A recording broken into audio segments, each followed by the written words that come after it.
Welcome to Conversations with the Universe. Today, I'd like to talk about the law of attraction. So take a slow, deep breath in. Hold that breath for a few moments before you slowly exhale. And again, we're going to take another deep breath in and hold on to that breath for a couple of seconds before we gently let it go.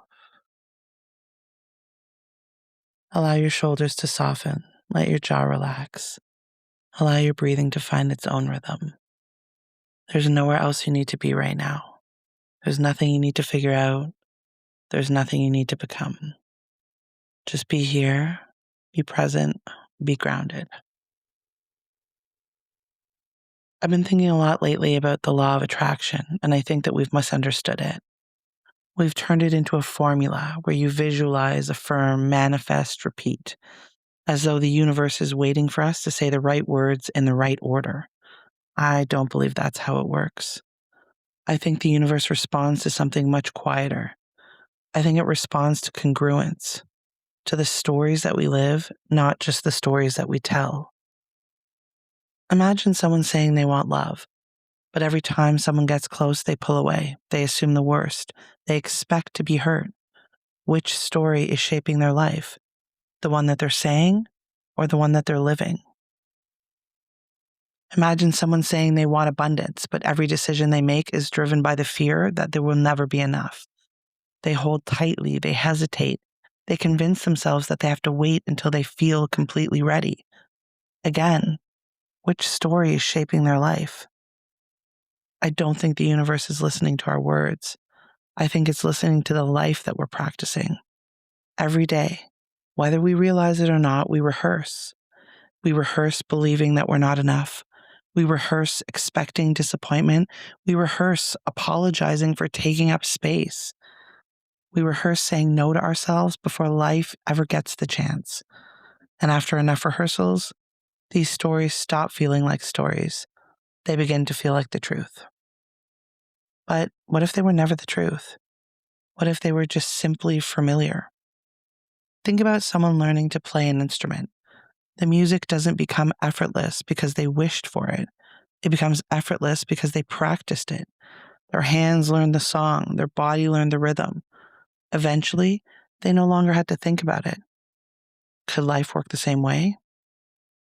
Can confidence be practiced? Could openness be practiced? Could receiving be practiced? Could believing that you're worthy be practiced? Maybe the law of attraction isn't about convincing the universe to give you something you've never had. Maybe it's about becoming so familiar with a new way of being that when life offers you an opportunity, you recognize it, you trust it, you accept it. But here's something I've been wondering.